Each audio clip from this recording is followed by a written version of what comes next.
Assalamualaikum warahmatullahi wabarakatuh. Innal hamdalillah nahmaduhu wa nasta'inuhu wa nastaghfiruh wa na'udzu billahi min shururi anfusina wa min sayyiati a'malina. May yahdihillahu fala mudhillalah wa may yudlil fala hadiyalah. Asyhadu an la ilaha illallah wahdahu la syarikalah wa asyhadu anna Muhammadan abduhu wa rasuluh. Amma ba'du, alhamdulillah, kita panjatkan syukur pada Allah Subhanahu wa taala kerana dengan keizinan daripadanya, dengan taufik dan hidayah daripadanya, kita dapat menyambung pengajian kita dalam kitab Fiqh Al-Asma' Al-Husna.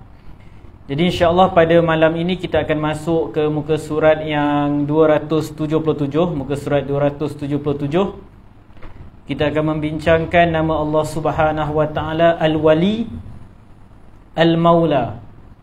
Al-Wali dan Al-Maula. Kalau dalam terjemahan Fiqh Al-Asma' Al-Husna ini, terjemahkan terus Al-Wali dan Al-Maula ini kepada maksud yang maha melindung. Yang maha melindung. Cuma kalau kita hadkan terjemahan Al-Wali dan Al-Maula ini kepada maha melindung saja, maka nescaya bila kita jumpa ayat-ayat Al-Quran yang menggunakan perkataan wali dan maula dalam pelbagai konteks, nescaya kita akan rasa macam kekeliruan. Ada ayat yang tak kena bila kita guna maksud nama Allah Maha Pelindung maksud dia. Jadi nak tak nak kita kena lihat juga maksud Al-Wali ni dan Al-Maula ini daripada sudut bahasa. Dan dalam kitab kita tak disebutkan daripada sudut bahasa apa yang dimaksudkan dengan wali ataupun maula itu. Al-Wali, waw lam ya, ada syaddah sabdu. Dari sudut bahasa dia adalah isim fa'il yang dalam bentuk sirah mubalaghah. Sirah mubalaghah ni bermaksud nak menunjukkan sangat. Jadi pada asalnya dia fa'il dia, kata nama pembuat dia ialah Al-Wali. Waw alif lam ya. Jadi fi'il dia yali. Yaliyu. Yali. Apa maksud dia? Waliya, waliya, yali. Antara maksud dia adalah memerintah. Bila dalam satu ayat disebutkan waliyal balad, dia memerintah satu tempat. Waliyal balad, waw lam ya, waliyal balad, dia memerintah satu tempat. Dan kalau dalam perkataan lain juga disebut waliya fulanan, dia menyukai orang itu. Waliya juga boleh bermaksud dia mencintai. Waliya juga boleh bermaksud dia memerintah, menguasai. Waliya fulanan atau waliya ala fulanin juga boleh bermaksud nasarahu, dia membantu orang tersebut. Dan maksud yang lain lagi kepada perkataan perbuatan waliya ini bermaksud mendekatkan diri kepada orang tersebut. Waliya fulanan maksudnya mendekatkan diri kepada orang tersebut. Jadi itulah semua maksud perkataan wali. Waliya, perbuatan waliya, waliyun. Waliyun tu orang yang buat, yang mendekatkan diri ke, orang yang memerintah ke, orang yang membantu ke, orang yang mencintai, dinamakan waliyun, wali. Lepas tu nak menunjukkan dia ni sangat mencintai, sangat dekat, sangat membantu, maka jadi waliyun. Wali itu dia isim kata nama mubalaghah, nak menunjukkan sangat. Jadi terjemahan yang diberikan dalam kitab ini, Al-Wali yang diterjemahkan terus semata-mata sebagai yang maha melindung, macam kita dah menghadkan maksud dia. Sedangkan maksud wali itu adalah lebih luas. Dan kita akan lihat dalam Al-Quran ada pelbagai bentuk perkataan yang digunakan oleh Allah Subhanahu Wa Taala dengan pelbagai maksud untuk perkataan Al-Wali. Jamak kepada Al-Wali adalah awliya, wali-wali. Jadi sebab itu Allah menjadi wali kepada orang beriman, dan orang beriman menjadi wali kepada Allah. Jadi kalau kita terjemahkan wali ini sebagai yang maha melindungi, macam mana kita nak kata manusia menjadi wali kepada Allah? Adakah manusia melindungi Allah? Tak. Tapi dalam maksud yang lain, mencintai Allah, mentaati Allah Subhanahu Wa Taala. Jadi sangat penting untuk faham satu perkataan tu sebab itu dalam perbincangan tentang nama-nama Allah Subhanahu Wa Taala dan sifat-sifat Allah, dia tak akan lepas daripada perbincangan daripada sudut bahasa. Sebab nak faham dia kena faham bahasa. Sebab Allah Subhanahu Wa Taala turunkan Al-Quran dalam bahasa Arab. Jadi tak nak bila Allah terangkan tentang diri dia, nama dia, sifat dia, kita kena faham dalam konteks bahasa Arab. Jadi kadang-kadang satu perkataan tu macam perkataan walia ni lah, dia membawa maksud yang sangat banyak. Yang mana kalau kita hadkan maksud dia kepada satu maksud, maka akan ada ayat-ayat Al-Quran yang kita akan rasa pelik dengan maksud dia. Jadi kita dah tahu wali ni bermaksud orang yang dekat, yang membantu, yang mencintai, yang mentaati, yang menguasai, yang memerintah, yang mengurus tadbir. Itu semua dalam maksud wali. Jadi jamak dia awliya. Tapi untuk Allah tak adalah jamak. Tapi untuk manusia, sebab itu disebut awliya Allah, manusia-manusia, wali-wali Allah. Maksudnya apa? Manusia-manusia yang rapat dengan Allah, manusia-manusia yang sentiasa mentaati Allah Subhanahu Wa Taala. Dan sebab itu dalam aspek penggunaan manusia sesama manusia pun, kita ada guna istilah wali. Misalnya untuk seorang ayah, wali nikah. Kenapa dinamakan wali? Sebab dia bertanggungjawab menguruskan. Macam kita sebut tadi, antara maksud wali ialah pemerintah.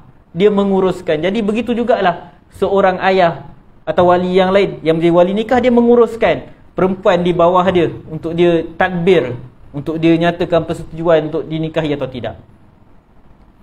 Dan kalau kita lihat dalam Al-Quran, dalam surah Al-Baqarah ayat 282, dalam ayat yang berkaitan hutang, Allah Subhanahu Wa Taala menyebutkan tentang orang-orang yang dia lemah. Ada dalam ayat ni Allah sebut, ya ayyuhallazina amanu idza tadayantum bidainin ila ajalin musamma faktubu. Wahai orang yang beriman, apabila kamu menjalankan satu urusan hutang piutang, hendaklah diberikan tempoh hingga masa tertentu dan tulislah, rekodkan hutang tersebut. Betul panjang. Lepas tu Allah sebut, fa in kana allazi alaihi alhaqqu safihan aw dha'ifan aw la yastati ayyumil lahu falyumlil waliyuhu bil adl.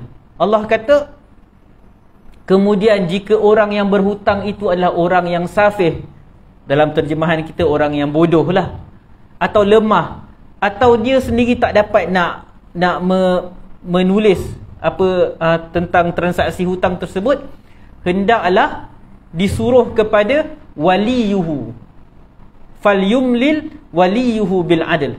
Hendaklah yang menuliskan, yang merekodkan hutang tersebut adalah walinya yang adil. Jadi kat sini kita nampak, jadi maksud wali kat sini apa dia? Maksudnya orang yang menguruskan orang yang lemah tadilah. Contoh, ada orang dia berhutang tapi dia orang yang mungkin kurang sioman dan semisalnya, maka siapa wali-wali dia? Siapa penjaga dia? Jadi kita faham kat sini, Allah sebagai al-wali, salah satu maksud dia penjaga. Sebagaimana manusia dia jadi wali kepada orang di bawah tanggungjawab dia. Kemudian ada lagi nama Allah yang bermaksud yang sama, Al-Maula. Al-Maula. Jadi Allah Subhanahu Wa Taala dalam surah Al-Anfal ayat 40 disebutkan, ni'mal maula wa ni'man nasir. Dialah sebaik-baik maula dan sebaik-baik pemberi pertolongan. Maula ini, dia boleh bawa kadang-kadang bahasa Arabnya satu perkataan, dia boleh jadi dua maksud yang saling bercanggah antara satu sama lain. Al-Maula, dia boleh membawa maksud tuan, Sayyid. Dan Maula juga boleh membawa maksud hamba. Hamba yang dibebaskan. Sebab tu kadang-kadang kita dengar ada nama-nama perawi hadis ke, antara yang popular, Nafi' Maula Ibn Umar, tak salah saya, Nafi' Maula Ibn Umar. Bila ada nama macam tu, nak bagi tahu dia ni adalah bekas hamba kepada si fulan yang dibebaskan. Nafi' Maula Ibn Umar, dia adalah hamba kepada Ibn Umar yang Ibn Umar bebaskan. Jadi maula satu sudut dia boleh faham dengan maksud tuan, dalam konteks perhambaan, pemilik hamba. Dalam konteks lain dia juga membawa maksud hamba yang dibebaskan. Dia juga boleh maksud yang memberikan pertolongan, memberikan nikmat. Dia juga boleh membawa maksud as-sahib, sahabat, orang yang rapat. Jadi itu maksud maula. Dia hampir sama dengan maksud al-wali. Jadi bila kita dah faham dalam konteks bahasa maksud al-wali dan al-maula, insya-Allah mudah kita nak faham ayat-ayat al-Quran yang kita nak tengok pada malam ni. Kita sebut kat sini, kata penulis Asy-Syaikh Abdul Razak Al-Badar menyatakan, keduanya iaitu nama Allah Al-Wali dan Al-Maula adalah nama Allah yang sering disebutkan dalam Al-Quran. Yang pertama dalam surah Asy-Syura ayat yang ke-9. Allah Subhanahu wa taala sebut, A'udzu billahi minasyaitonir rajim. Amittakhadhu min dunihi awliya. Fallahu huwal waliyyu wa huwa yuhyil mauta wa huwa ala kulli syai'in qadir. Patutkah mereka mengambil wali-wali selain daripada Allah Subhanahu wa taala? Patutkah mereka ini, manusia ini, menjadikan selain Allah Subhanahu wa taala sebagai wali-wali kepada mereka? Fallahu huwal waliyyu, sedangkan Allah lah dia al-wali, wa huwa yuhyil mauta, dia menghidupkan yang mati, wa huwa ala kulli syai'in qadir, dan dia berkuasa atas segala sesuatu. Al-Imam Ibn Katsir rahimahullah dihuraikan ayat ni, Allah Subhanahu wa taala mengingkari perbuatan orang-orang musyrikin yang menjadikan tuhan-tuhan, sesembahan selain Allah Subhanahu wa taala. Dan Allah bagi tahu dialah wali yang benar kepada manusia. Sebab tu Allah terangkan lepas tu, dialah yang menghidupkan yang mati, dan dialah yang maha berkuasa ke atas segala sesuatu. Jadi nak bagi tahu Allah yang mentadbir alam ini. Kita dah sebut al-wali, salah satu maksudnya yang memiliki, yang menguasai, yang mentadbir. Jadi Allah yang memiliki alam ini, Allah yang mengatur kehidupan manusia, Allah yang hidupkan benda yang mati. Jadi bila dah tahu Allah sahaja yang bersifat dengan sifat al-wali ini, maka tidak patut ibadah itu diberikan kepada selain Allah Subhanahu wa taala. Jadi dalam ayat ini, al-wali dalam ayat ini bermaksud Allah Subhanahu wa taala adalah pemilik segala makhluk. Allah Subhanahu wa taala adalah pentadbir, pengurus segala makhluk. Jadi berikanlah ibadah, ikhlaskanlah ibadah kepada Allah Subhanahu wa taala. Makhluk-makhluk yang kamu semua jadikan wali, maksudnya kamu pergi taat, kamu pergi cintai, itu semua dia tak boleh buat apa-apa. Patung-patung yang kamu bila dalam kesusahan kamu pergi minta kat dia, dia tak boleh buat apa-apa. Dia tak boleh hidupkan benda dah mati pun. Dia sendiri satu patung yang mati. Diri dia sendiri pun dia tak boleh nak hidupkan. Lalat hinggap dekat hidung patung tu, dia tak boleh buat apa-apa. Dia bukan wali pun. Diri dia sendiri pun dia tak boleh urus. Macam mana pula dia nak uruskan manusia-manusia yang meminta pertolongan daripada patung-patung tersebut? yang beribadah kepada patung-patung tersebut. Okay, kita lihat ayat yang kedua pula yang dibawakan oleh penulis dalam surah Asy-Syura, lagi ayat yang ke-28. Ayat yang ke-28 berbunyi, wa huwallazi yunazzilul ghaitha min ba'di ma qanatu wa yanshuru rahmatah. Dialah yang menurunkan hujan selepas mereka berputus asa. Wa yanshuru rahmatah, dan dialah yang menebarkan rahmatnya. Wa huwal waliyul hamid, dialah al-wali dan dialah yang maha terpuji. Kita nak tengok ayat sebelumnya supaya kita faham konteks ayat ni tengah cerita tentang apa. Ayat yang ke-25 Allah Subhanahu wa taala sebut, wa huwallazi yaqbalu at-taubata 'an 'ibadihi wa ya'fu 'anis sayyi'at wa ya'lamu ma taf'alun.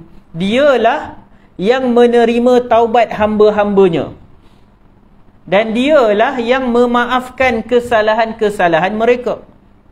Wa ya'lamu ma taf'alun, dan dia mengetahui apa yang kamu lakukan. Kemudian Allah sebut lagi, wa yastajibul ladzina amanu wa 'amilus solihat. Dialah yang memperkenankan doa orang-orang yang beriman dan melakukan amal soleh.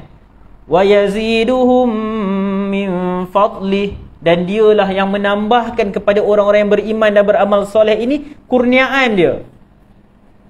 Wal kafiruna lahum azabun syadid, dan orang-orang kafir ini bagi mereka azab yang sangat pedih, yang sangat keras. Lepas tu Allah sebut, walau basatallahu rizqa li'ibadihi labaghaw fil ard. Dan jika Allah melapangkan rezeki kepada hamba-hambanya sebagaimana yang mereka kehendaki, labaghaw fil ard, nescaya manusia ini mereka akan melampaui batas, melakukan sifat melampau di muka bumi.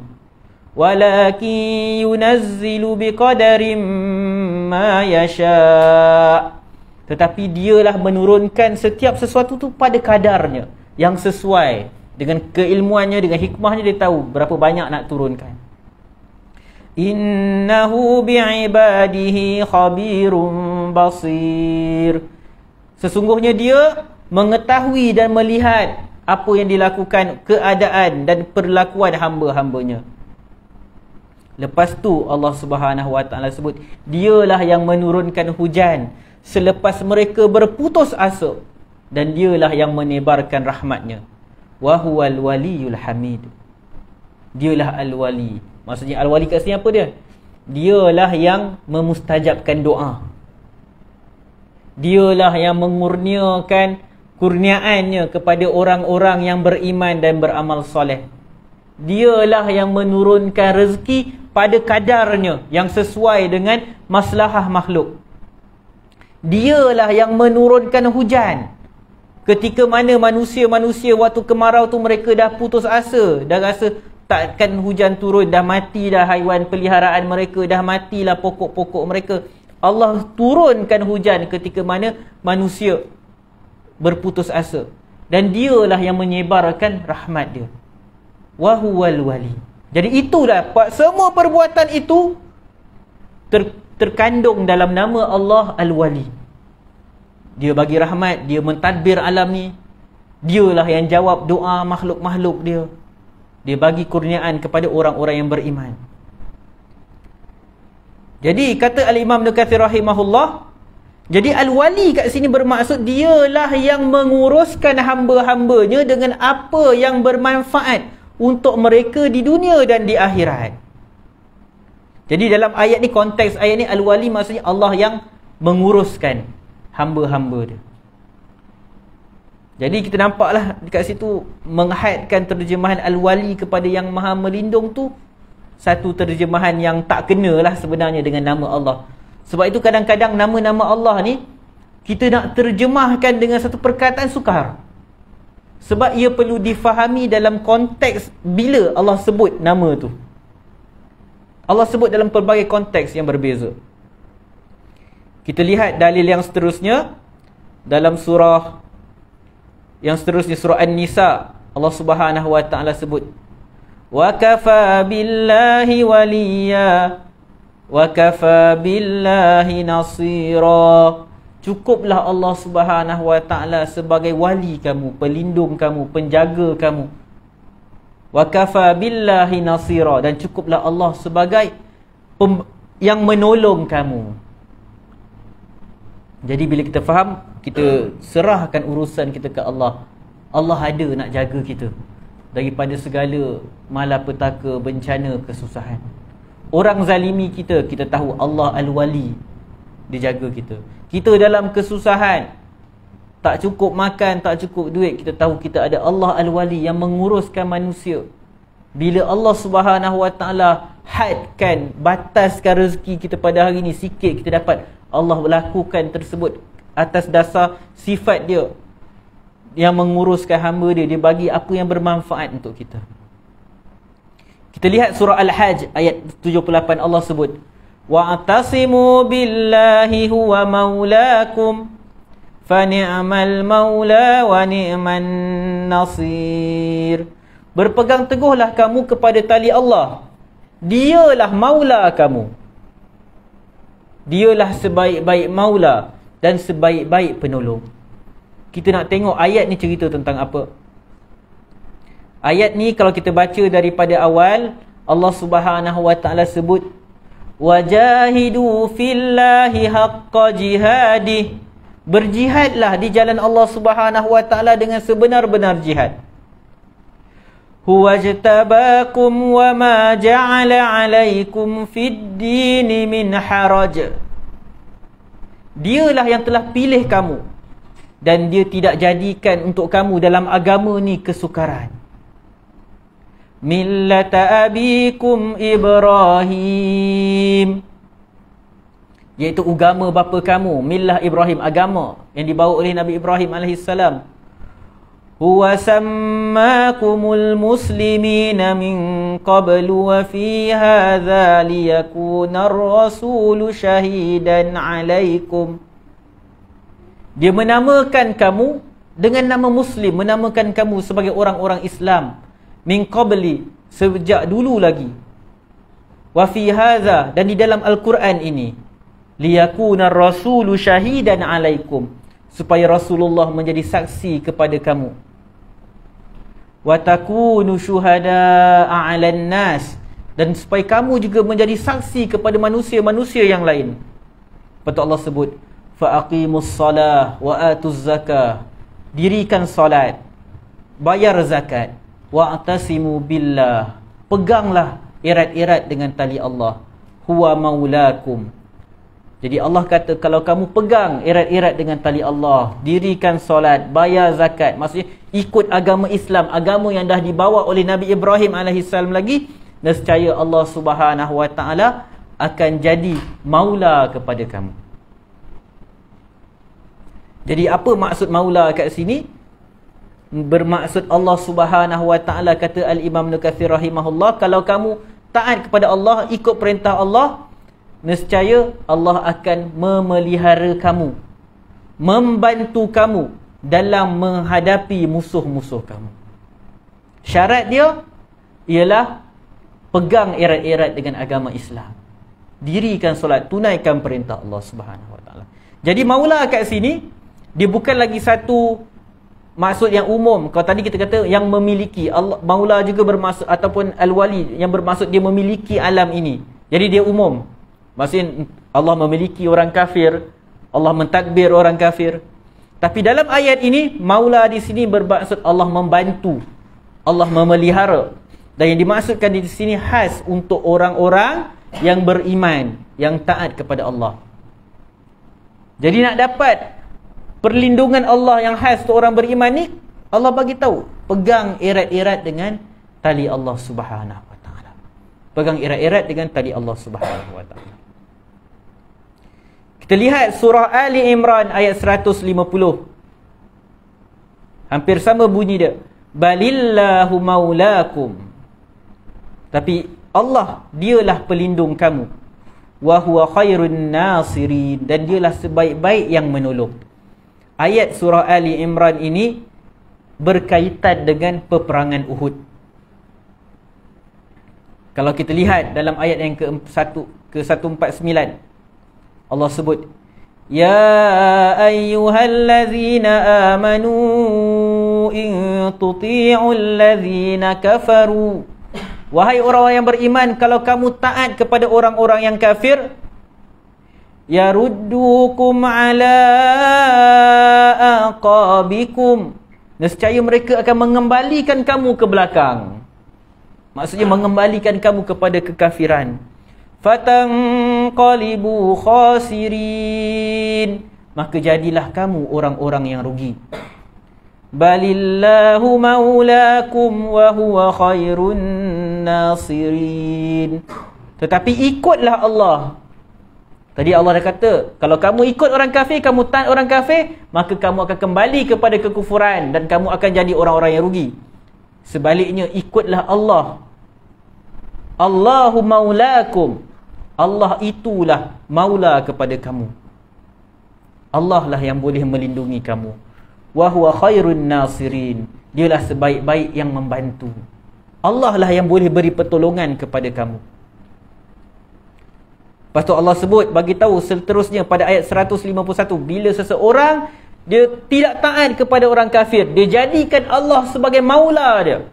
Apabila Allah dah jadi maula kepada seseorang, pelindung kepada seseorang, wali kepada seseorang, Allah kata apa? Sanulqi fi qulubil ladzina kafarur ru'ba bima asyraku billahi ma lam yunazzil bihi sultana. Allah kata, bila seseorang tu Allah dah jadi maula kepada dia, pelindung kepada dia, Allah kata, kami akan campakkan, kami akan masukkan ke dalam hati-hati orang kafir rasa takut, disebabkan mereka mensyirikkan Allah Subhanahu wa taala, yang mana perkara tersebut Allah tak turunkan sebarang bukti yang membolehkan mereka mensyirikkan Allah Subhanahu wa taala. Wa ma'wahumun nar wa bi'sa mathwaz zalimin. Itulah seburuk tempat orang-orang yang zalim. Jadi bila kita menghadapi orang-orang kafir yang cuba menghapuskan kita, menzalimi kita, kalau kita jadikan mereka sebagai pelindung kita, maka kita akan berpatah balik daripada keimanan kepada kekufuran. Tapi macam mana kita nak Allah bantu kita dengan Allah campakkan ketakutan dalam hati orang-orang yang kafir apabila kita serahkan diri kita kepada Allah Subhanahu wa taala. Allah kata, sanulqi fi qulubil ladzina kafaru ru'ba. Kami akan letakkan rasa takut dalam hati orang-orang yang kafir. Lepas tu Allah bagi tahu, kalau seseorang itu benar-benar mentaati Allah dan Allah menjadi maula kepada dia, pelindung kepada dia, Allah kata, walaqad sadaqakumullahu wa'dahu istahussunahum biizni. Dan sesungguhnya Allah telah memenuhi janjinya kepada kamu ketika kamu membunuh mereka dengan keizinannya dalam peperangan. Ayat ini cerita tentang peperangan Uhud. Hatta idza fashiltum wa tanaza'tum fil amr. Sampailah pada satu saat kamu fashiltum wa tanaza'tum, kamu lemah, kamu berselisih. Kita tahu apa yang berlaku dalam peperangan Uhud. Umat Islam dah hampir nak menang, tapi bila mereka lihat tentera-tentera kafir dah nak melarikan diri, mereka dah nampak ghanimah, mereka lupa pada arahan Nabi SAW, kekal kat tempat tersebut. Jadi Allah kata, hatta idza fashiltum wa tanaza'tum fil amr. Bila kamu dah lemah dan kamu dah mula berselisih, seorang nak stay, seorang nak pergi ambil ghanimah, wa asaitum min ba'di ma arakum ma tuhibbun. Dan kamu wa asaitum, kamu engkar, kamu menderhakai arahan Nabi SAW. Nabi SAW stay kat bukit tersebut. Selepas kamu tengok perkara-perkara yang kamu suka, kamu nampak ghanimah, nampak harta-harta rampasan perang. minkum man yuridud dunya wa minkum man yuridul akhirah. Sebahagian daripada kamu ada yang nak dunia, dan sebahagian daripada kamu ada yang nakkan akhirat. Jadi Allah bagi tahu, pertolongan Allah itu datang apabila kamu taat pada Allah. Tapi bila kamu dah start tinggalkan arahan Nabi SAW, Nabi SAW suruh stay kat Bukit Uhud, jangan lari, apa berlaku jangan turun. Tapi bila kamu lawan, kamu engkar, sampai tinggal beberapa orang je kat bukit tersebut, maka akhirnya kekalahan di depan mata mereka. Padahal dah nak menang dah. Sebab pada asalnya semua sepakat taat kepada perintah. Jadi ketika tu Allah jadi maula kepada mereka, Allah bantu mereka, Allah lindungi mereka. Tapi bila mereka dah ingkar, yang tadi orang-orang kafir kata, ayat tadi sebut Allah campak ketakutan dalam hati mereka. Tapi bila mereka, orang Islam ketika tu dah mula ingkar arahan Nabi SAW, lupa kepada apa amanah yang Nabi SAW suruh mereka stay kat bukit tersebut, maka orang kafir dapat serang mereka balik. Sekelip mata berubah keadaan. Kerana apa? Kerana ingkar arahan Rasulullah SAW. Jadi daripada Allah dah campak ketakutan ke orang kafir, dah nak cabut lari semua dah, tiba-tiba aja orang kafir serang balik, melihatkan orang Islam yang dah tak taat kepada Nabi SAW. Jadi itu ayat yang menerangkan perkataan maula. Kita lihat yang seterusnya dalam surah At-Tahrim, ayat yang kedua. Wallahu maulakum wa huwal alimul hakim. Dalam buku ni semua perkataan al-wali maula semua dia terjemah pelindung-pelindung. Tapi kalau tengok konteks ayat ni macam tak kena pelindung tersebut. Apa konteks surah At-Tahrim ayat kedua ni bila Allah kata dialah maula kepada kamu, dialah wali kepada kamu.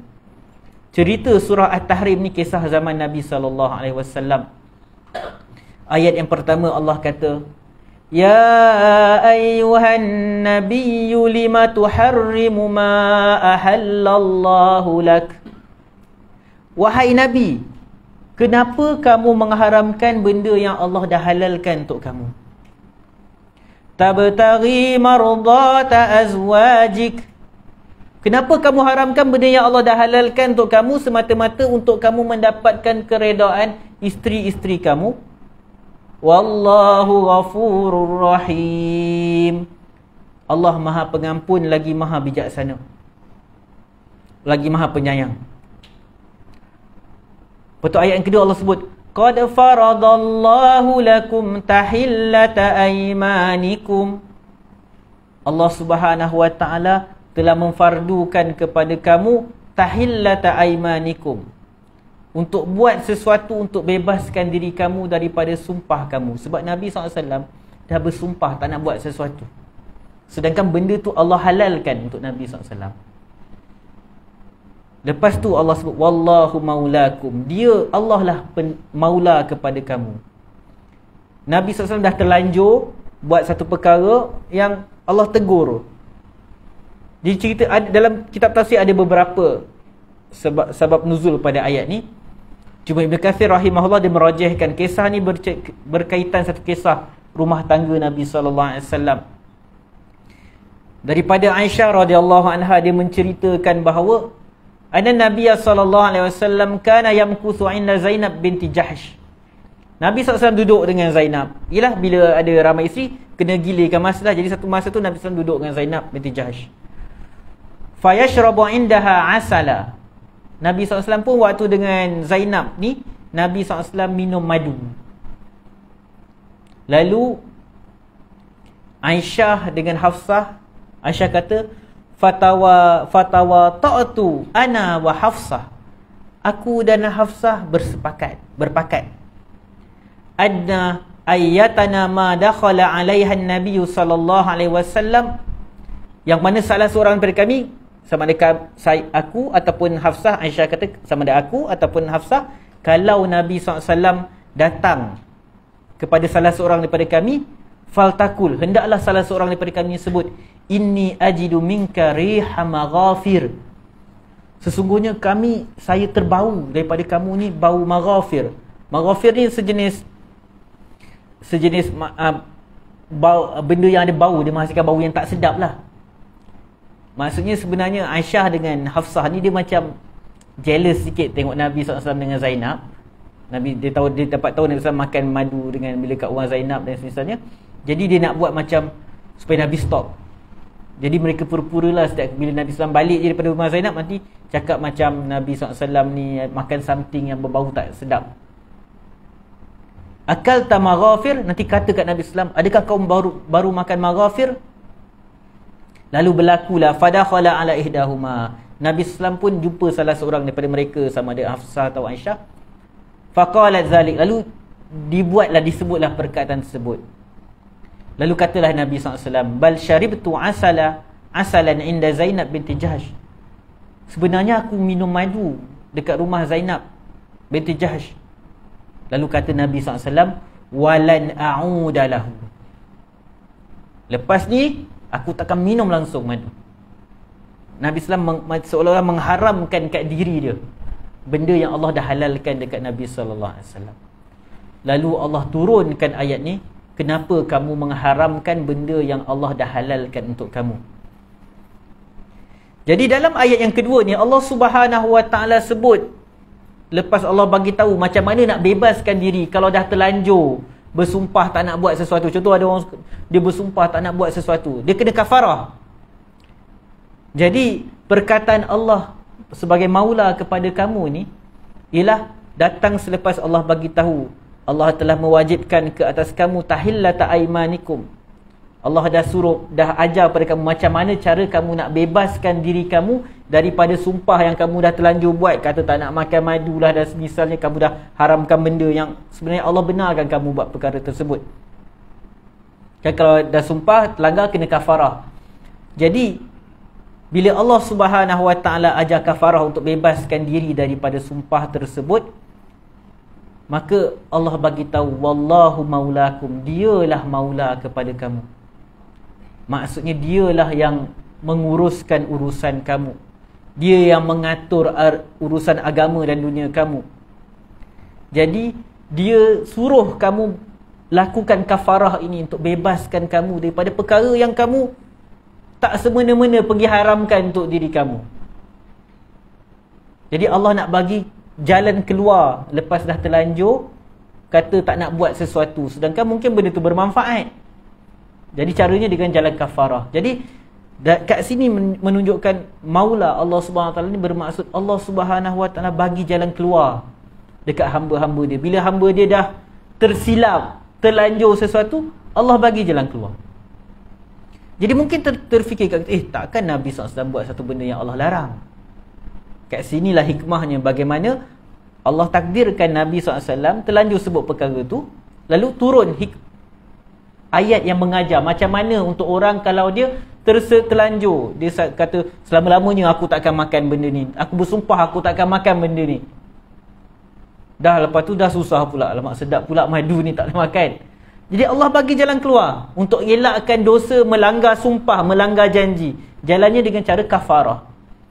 Jadi dalam ayat ni Allah sebut dialah maula kepada kamu, dia bantu kamu dengan supaya kamu dapat keluar daripada masalah yang kamu timbulkan dekat diri kamu sendiri. Jadi sebab itu kalau kita terjemahkan ayat ni sebagai Allah lah pelindung kamu, macam jadi tak kenalah pula. Apa pula kaitan Allah melindungi kamu dengan ayat sebelumnya yang Allah beritahu Allah tegur kenapa kamu haramkan benda yang Allah halalkan, lepas tu Allah wajibkan kamu untuk macam mana cara nak bebaskan diri kamu daripada kesilapan tersebut, kafarah kepada sumpah tadi. Jadi kalau menterjemahkan maula tersebut dengan maksud pelindung, jadi tak kena. Maksud dia tak masuklah dekat konteks ayat tersebut.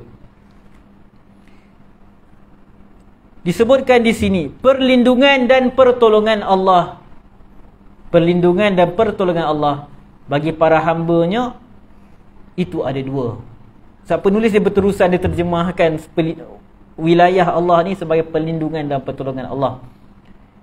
Yang pertama bersifat umum, iaitu pengaturan Allah Subhanahu Wa Taala untuk segala makhluk yang hidup dalam takdirnya kepada hamba-hambanya, dalam perkara yang bermanfaat atau perkara yang berbahaya, ditetapkan segala-galanya untuk hamba-Nya. Maka ini semua di bawah lingkup wilayah Allah. Bermaksud kita sebut tadi, salah satu maksud al-wali ialah yang memerintah, yang mentadbir, yang menguruskan. Jadi wilayah dalam konteks yang pertama ni, dia merangkumi semua makhluk lah. Tak kira orang itu baik ataupun orang itu orang yang bermaksiat, kafir dan semisalnya. Maksudnya dia wilayah yang umum. Pengaturan Allah, pemerintahan Allah yang umum untuk segala makhluk, tanpa dibezakan dia beriman atau tidak.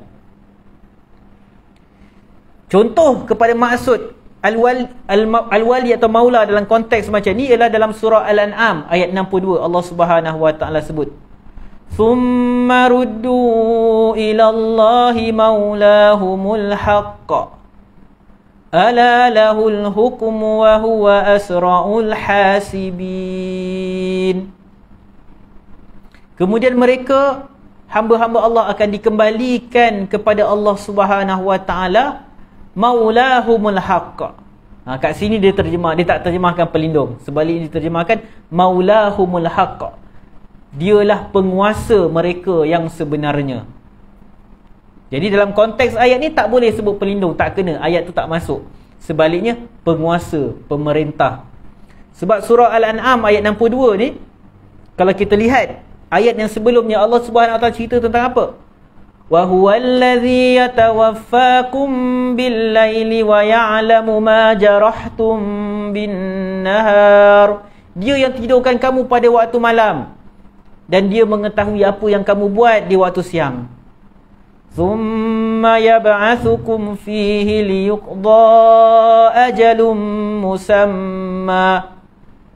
Kemudian dia bangunkan kamu pada siang hari untuk disempurnakan umur kamu yang telah ditetapkan. Thumma ilaihi marji'ukum. Kemudian kepadanya lah kamu akan kembali. Thumma yunabbi'ukum bima kuntum ta'malun. Kemudian dia akan bagi tahu kepada kamu apa yang kamu pernah buat dulu. Kemudian pada ayat yang ke-61 Allah sebut, wa huwal qahiru fawqa ibadih. Dialah yang menguasai di atas hamba-hambanya. Wa yursilu alaikum hafazatan hatta idza jaa ahadakumul maut. Dan dia hantar malaikat-malaikat hafazah yang menjaga sampailah bila datang kematian salah seorang kepada kamu, tawaffathu rusuluna. Lalu malaikat-malaikat kami itu pun matikan dia. Wahum la yufarritun. Dan malaikat-malaikat itu tak lalai daripada kewajipan dia. Kemudian Allah kata, thumma ruddu ilallahi maulahumul haqq. Kemudian mereka, makhluk-makhluk yang dah dimatikan, manusia-manusia yang telah dimatikan oleh malaikat dengan arahan Allah itu, ruddu ilallah, akan dikembalikan kepada Allah. Jadi ayat ni dia cerita tentang semua manusia atau orang beriman saja? Cerita ayat ni tentang orang beriman atau semua manusia? Tentang semua manusia. Sebab dia cerita tentang manusia hidup, lepas tu Allah hantarkan malaikat matikan mereka, lalu mereka dikembalikan kepada Allah. Jadi semua orang akan kembali pada Allah. Orang kafir ke, orang beriman ke, semua kembali pada Allah. Summa ruddu ilallah maulahumul haqq. Allah maula kepada mereka yang sebenar. Jadi tak kenalah kalau kita terjemahkan ayat ni sebagai mereka semua akan dikembalikan kepada Allah, Allah lah pelindung mereka yang sebenar. Sebab tak kena. Sebab Allah pelindung kepada orang-orang beriman. Jadi menterjemahkan perkataan maula dalam ayat ni sebagai pelindung tak kena. Sebaliknya, sebab tu terjemahannya dia diterjemahkan dengan penguasa. Allah lah maulahumul haq. Allah lah penguasa mereka yang sebenar. Allah lah pemerintah mereka yang sebenar. Sebab apa? Dalam ayat lain Allah sebut wa anal kafirin la maula lahum. Adapun orang-orang yang kafir, la maula lahum, tidak ada maula untuk mereka. Jadi perkataan yang sama, sebab tu kena faham setiap perkataan tu. Dalam ayat yang Allah kata orang kafir la maula lahum, tidak ada penolong, tidak ada maula untuk mereka, maka maula yang disebutkan sini bermaksud tidak ada pelindung untuk mereka, tidak ada pembantu, tidak ada penolong untuk mereka. Tapi bila Allah kata semua manusia akan dikembalikan kepada maula mereka yang sebenar, jadi maula kat sini maksud yang lain. Semua manusia dikembalikan kepada maula mereka, maksudnya maula mereka ialah pemerintah mereka, penguasa mereka. Adapun ayat yang kata orang kafir tidak ada maula untuk mereka, bermaksud tidak ada pelindung untuk mereka, tidak ada penjaga untuk mereka. Kita nampak kan kenapa saya mulakan dengan huraian nama Allah ni dari sudut linguistik, supaya nampak konteks maksud setiap ayat tu dengan kefahaman yang benar. Wallahu alam, kita sambung selepas azan insya-Allah.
Bismillahirrahmanirrahim. Kita sambung sedikit.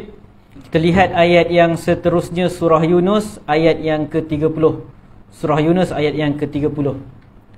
Allah Subhanahu wa taala sebut, "Hunalika tablu kullu nafsin ma aslafat wa ruddu ila Allahi maulahumul haqq wa dhalla anhum ma kanu yaftarun." Di sana, iaitu di padang mahsyar, setiap manusia akan merasakan pembalasan daripada apa yang telah mereka lakukan di satu ketika dulu. Waruddu ilallah, dan mereka akan dikembalikan. Sekali lagi dalam ayat surah Yunus ni digunakan perkataan semua manusia, sebab ayat ni umum. Dia cerita tentang keadaan manusia di padang mahsyar. Mereka akan rasalah, mereka nampaklah pembalasan untuk apa yang mereka pernah buat. Waruddu, dan manusia mereka ini akan dikembalikan kepada Allah maulahumul haq, maula mereka yang sebenar. Jadi dalam ayat ini yang dimaksudkan dengan maula di sini ialah Allah sebagai penguasa mereka, pemerintah kepada mereka. Sebab ayat ni berkaitan umum kepada semua manusia. Sebab Allah hanya menjadi, kalau kita nak terjemahkan Maula sebagai pelindung, Allah hanya pelindung kepada orang-orang yang beriman. Sebab dalam surah Muhammad ayat 11 Allah Subhanahu wa taala sebut, "Dzalika bi annallaha maulal ladzina amanu." Yang demikian itu kerana sesungguhnya Allah adalah maula kepada orang-orang yang beriman. Wa annal kafirina la maula lahum. Adapun orang-orang kafir tidak ada maula bagi mereka. Jadi dalam surah Muhammad ini maksud maula ialah Allah melindung. Jadi Allah beritahu demikian itu sesungguhnya Allah adalah pelindung orang-orang yang beriman, dan sesungguhnya orang-orang kafir itu tidak ada pelindung untuk mereka. Jadi kita dah nampak, maksud kita nak faham perkataan Allah sebagai wali, Allah sebagai maula, kita kena tengok konteks ayat tersebut. Dia sedang berbicara tentang semua manusia atau tentang orang-orang yang beriman. Kalau semua manusia, maka dia bermaksud Allah pengatur, Allah lah pencipta, Allah lah yang memiliki. Tapi kalau orang yang beriman, dia bermaksud Allah lah pelindung, Allah lah yang membantu. Jadi sebab tu terjemahan pada ayat ini, muka surat 278 ni, yang lepas dibawakan surah Yunus, disebutkan ertinya adalah Allah maha melindungi orang-orang kafir. Sebab dia terjemahkan dengan terjemahan melindungi juga tak kena. Terjemahan pada buku ni tak berapa tepat lah. Sebaliknya Allah lah yang mengatur orang kafir, atau Allah yang memiliki orang kafir, memerintah orang-orang kafir.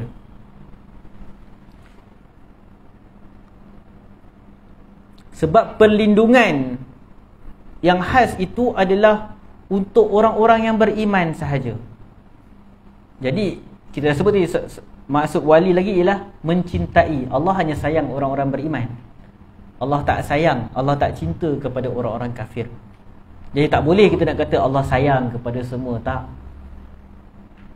Allah wali dalam konteks mencintai, dia adalah satu benda yang khusus kepada orang-orang tertentu, makhluk-makhluk tertentu yang Allah dah bagi tahu dah siapa orang yang Allah akan tolong. Allah dah bagi tahu dah siapa orang yang Allah cintai. Jadi Allah hanya cinta orang-orang tertentu. Allah tak cinta kepada orang kafir. Jadi jangan kita kita nak menyampaikan Allah dia rahmat yang luas, Allah maha mencintai, kita kata Allah sayang semua orang. Tak, bukan. Bukan Allah sayang semua orang. Allah mentadbir semua orang, betul. Allah mengatur semua orang, betul. Allah memerintah semua orang, betul. Tapi kata Allah mencintai semua orang, tak kena. Salah satunya mungkin terjemahan yang tak tepat kepada perkataan wali atau maula, yang mana digunakan terjemahan yang sama untuk setiap ayat tanpa memahami konteks ayat tersebut. Jadi insyaAllah pada minggu hadapan kita akan sambung lagi. 2 minggu lagi kita akan sambung huraian nanti. Ada lagi Nabi SAW pernah suruh para sahabat sebut bahawa Allah adalah maula kepada orang-orang yang beriman. Ini Nabi SAW suruh para sahabat sebut ketika dalam peperangan Uhud lagi, insyaAllah.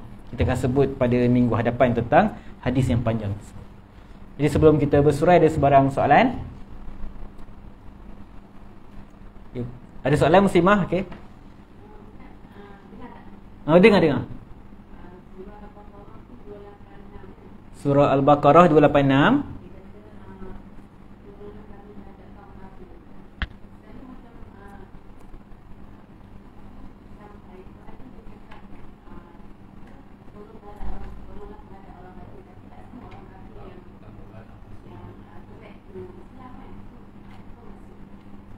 Okey. Fansurna 'alal qaumil kafirin. Bantulah kami ke atas orang-orang yang kafir. Jadi maksudnya kita memohon pertolongan Allah untuk kita menewaskan orang kafir. Jadi bila kita minta tolong untuk mencapai kemenangan terhadap orang-orang kafir misalnya, dan kalau dalam peperangan bukanlah merujuk kaum kafir secara umum. Ketika peperangan maksudnya kita berperang dengan orang tertentu, itulah kelompok kafir tertentulah. Sama juga macam hadis Nabi SAW, umirtu an uqatilan nas, aku diperintahkan untuk membunuh manusia hatta yashhadu an la ilaha illallah, sampai mereka ucap 2 kalimah syahadah. Adakah konteks hadis tu maksudnya Jumpa manusia bunuh. Kau tak nak ucap 2 kalimah syahadah, bunuh. Kalau kita tengok praktis Nabi SAW, bukan macam tu. Bukan macam tu. Kalau orang tak nak masuk Islam, bunuh. Bukan. Praktis Nabi SAW tak. Sebab kadang-kadang perkataan An-Nas, misalnya An-Nas manusia umum, kadang-kadang dia membawa maksud yang spesifik juga. Walaupun nampak umum, tapi sebenarnya yang dimasukkan dengan ayat itu spesifik. Sebab tu para ulama kata ayat ni bercerita tentang golongan yang memerangi Islam. Misalnya kita dalam peperangan, tiba-tiba kita bertempur dengan musuh, tiba musuh angkat tangan surrender, kata aku ucap 2 kalimah syahadah. Waktu tu tak boleh bunuh dia. Ayat tu bukan yang bercerita, hadis tu bukan bercerita dalam konteks umum kita pergi kat luar jumpa orang kafir, tak nak ucap kalimah syahadah, bunuh. Bukan. Dalam peperangan, pada asalnya kita bunuh dia. Bila kita tak boleh bunuh? Bila dia ucap 2 kalimah syahadah. Sebab banyak dalam Al-Quran kadang-kadang perkataan An-Nas. Nas tu manusia secara umum, tapi sebenarnya dia khusus. Contoh dalam surah An-Nasr, Allah Subhanahu Wa Taala sebut, "Idza jaa nasrullahi wal fath." Apabila datang pertolongan Allah Subhanahu Wa Taala dan pembukaan kemenangan. Wa ra'aitan nas, kamu nampak manusia masuk ke dalam agama Allah berbondong-bondong. Adakah An-Nas kat sini semua? Adakah semua manusia masuk agama Allah? Tak. Masih ada juga manusia yang kufur, kekal dalam kesyirikan. Tapi Allah gunakan perkataan An-Nas, umum manusia, tapi yang dimaksudkan ialah orang yang kamu nampak mereka masuk agama Islam beramai-ramai lah pada Fathul Mekah tu. Bukan maksud umum. Jadi sama juga bila kita minta tolong kepada Allah untuk kita tewaskan orang kafir, kita sedang bercakap secara khusus orang-orang yang memerangi agama kita. Kita tak disuruh nak bermusuh dengan semua orang. Kita tak disuruh nak cari gaduh dengan semua orang kafir. Buat apa? Kita tak disuruh. Nabi SAW, kau tengok sirah baginda SAW, bukan macam tu. Ada yang orang kafir Nabi SAW baik dengan mereka, ada yang diperangi, pelbagai. Tengok keadaan mereka. Jadi soal tadi, bila kita minta ya Allah bagi kemenangan kita terhadap orang-orang kafir, maksudnya terhadap orang-orang kafir yang memerangi kita. Wallahu a'lam. Faham? Okey. Betul. Betul. Yang non-Muslim, sebab tu kadang-kadang terjemahan secara literal bahaya juga sebenarnya. Sebab dia tak, itu satu hal kalau literal, satu hal lagi kalau terjemahan tu silap. Macam kita sebut tadi, macam mana nama Allah yang Al-Wali, Maula semua diterjemahkan sebagai pelindung je, tapi sedangkan tak sesuai perkataan tu kalau ikut konteks ayat tersebut. Jadi bila tersilap terjemahan memang akan buat satu kadang-kadang kefahaman yang silap tentang apa yang Allah nak sampaikan dalam ayat tersebut. Jadi wallahu alam, daripada tak baca Quran langsung, baik dia baca kan. Kadang-kadang tak nak baca terjemahan takut silap, tak baca lagi tak faham langsung. At least silap sikit tapi faham banyak, okey lah kan. Wallahu alam. Jadi kalau tak ada soalan, kita selesai dengan tasbih kafarah. Subhanakallahumma wa bihamdik, asyhadu an la